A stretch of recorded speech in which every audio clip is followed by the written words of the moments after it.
the most complete human being of the 20th century, Jean-Paul Sartre. Although he died young at 39, more than 50 years later, he is still a mentor to many progressive people, and at the same time is the most popular figure even in the capitalist country of America. Today's theme is legendary revolutionary, Che Guevara.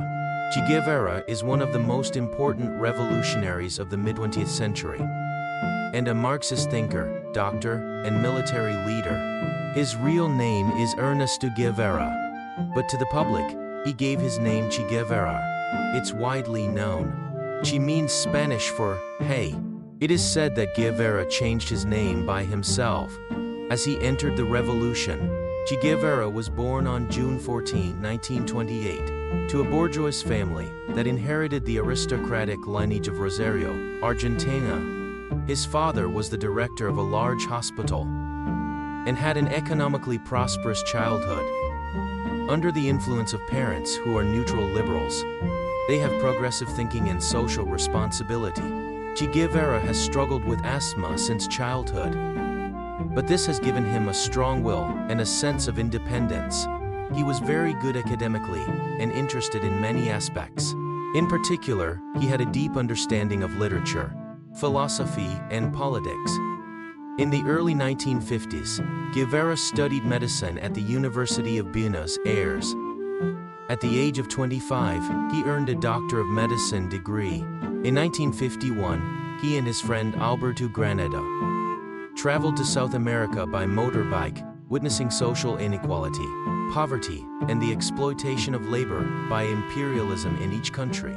This experience brought great mental change to him, and was a decisive moment for him to follow the path of a revolutionist. Guevara was fascinated by Marxism as a way to address imperial repression and social inequality. That was deeply imprinted through his travels to South America. For him, the revolution was not just an ideal. It was essential. It supported the armed struggle to make this ideology a reality. He wanted to put the theory into practice as an actual thinker. In 1953, Guevara left for Guatemala to support Jacobo Arbenz' social reform government. But after a US-backed military coup toppled the government of Arbenz, he further realized the need for armed resistance to fight anti-imperialism. His failure in Guatemala became a backdrop for his deep involvement in the Cuban Revolution. In Mexico in 1955, Che Guevara meets Fidel Castro, an exiled Cuban revolutionary leader. Castro and his comrades are trying to overthrow the Batista dictatorship in Cuba. Learning that they are planning a guerrilla war, Guevara decides to join their struggle.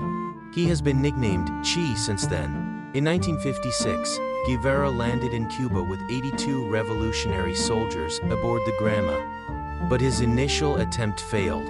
Many comrades have been killed or arrested. But Guevara and Castro survive and prepare for guerrilla warfare in the Sierra Maestra Mountains. He stood out for his bravery and strategic ability in combat, and was Castro's most trusted deputy. In 1959, the Revolutionary Army advanced on the Cuban capital of Havana and overthrew the Batista government. The Cuban Revolution succeeded. Guevara later held an important post in the Cuban government, deeply involved in national reconstruction and economic reform. He serves as president of the National Bank, industry minister, and others, contributing to the establishment of Cuba's socialist economic system. In particular, he promoted the establishment of collective farm and nationalization of industries, and worked hard to expand education and health services for the public. Che Guevara worked to spread anti-imperialism and socialist revolutions, supporting those fighting against poverty and oppression around the world. Even after the Cuban Revolution succeeded, he supported revolutionary movements in many countries, in Latin America and Africa. In 1965, they trained and supported revolutionary forces in Congo, but this attempt failed. In 1966, Che Guevara organized guerrilla forces to revolutionize Bolivia. Bolivia was severely impoverished and unequal at the time, but the Bolivian Revolution did not gain enough support from the local people. Guevara and his comrades became increasingly isolated and were arrested by Bolivian forces on October 8, 1967. The next day, at the direction of Bolivia's government and the CIA, Che Guevara was executed. He dreamed of revolution and liberation right before he died. And without fear in the face of death, it is said that they shouted, "Long live the revolution." Che Guevara was not just a military leader, but a deep thinker. His book, Guerrilla War: How the Weak Stand Against the Strong, has important implications as a guide to revolutionary strategies. He discussed not only military victories, but also the human qualities of revolutionaries, solidarity with the people, and the ethical basis for armed struggle. Che Guevara remains a symbol of anti-establishment movements and resistance throughout the world after death. His image has been used in art, culture, and political movements for decades, and has become an icon of the spirit and revolutionary passion against injustice, especially for the younger generation.